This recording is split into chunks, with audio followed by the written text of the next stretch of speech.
halos buong barangay ng Tubod-Duguan sa bayan ng Dumanhog sa Cebu, nagbayanihan para hanapin ang 18 anyos na si Renzo. Ang binata kasi mahigit 1 linggo nang nawawala at ang paniniwala, kinuha ito ng engkanto.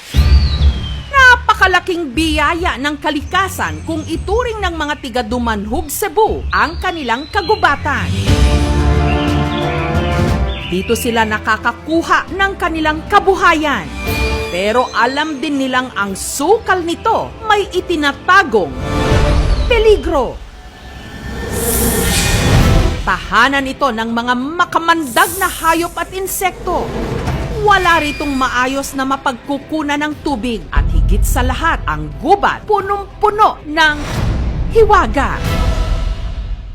Kaya ganun na lang ang pag-aalala ng mag-asawang Paquito at Alicia nung nawala ang 18 anyos nilang anak na si Renzo na pinaniniwalaan nilang naligaw at ginawang bihag ng gubat. Sakit kayo sila. Pag hindi natin makita ngayon, wala na tayong choice, baka patay na yon. Kaya ang buong barangay nagbayanihan para hanapin si Renzo sa gubat. Renzo!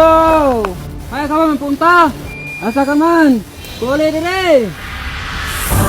Pero ang pinakakinatatakutan nila ang paniniwalang may kumuha kay Renzo. Gitaguan siya, silingon nato. Nasaan na nga ba si Renzo?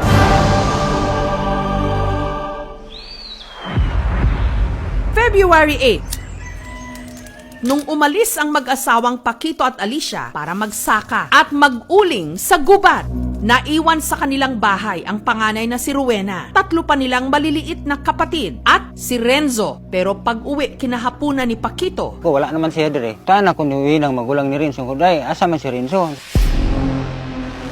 Tira ko sa sulod sa balay na si Renzo diya sa lawas. Paglantang ko niya, nawala naman siya.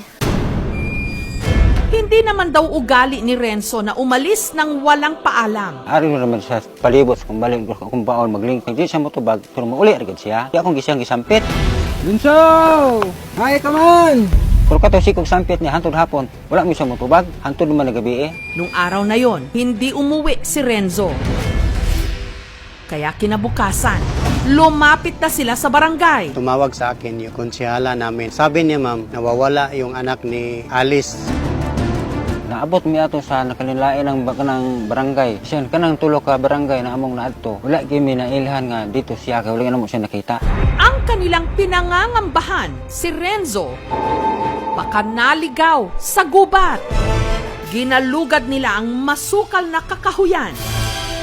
Pero lumipas ang 2 araw, hindi pa rin nila mahagilap ni anino ni Renzo.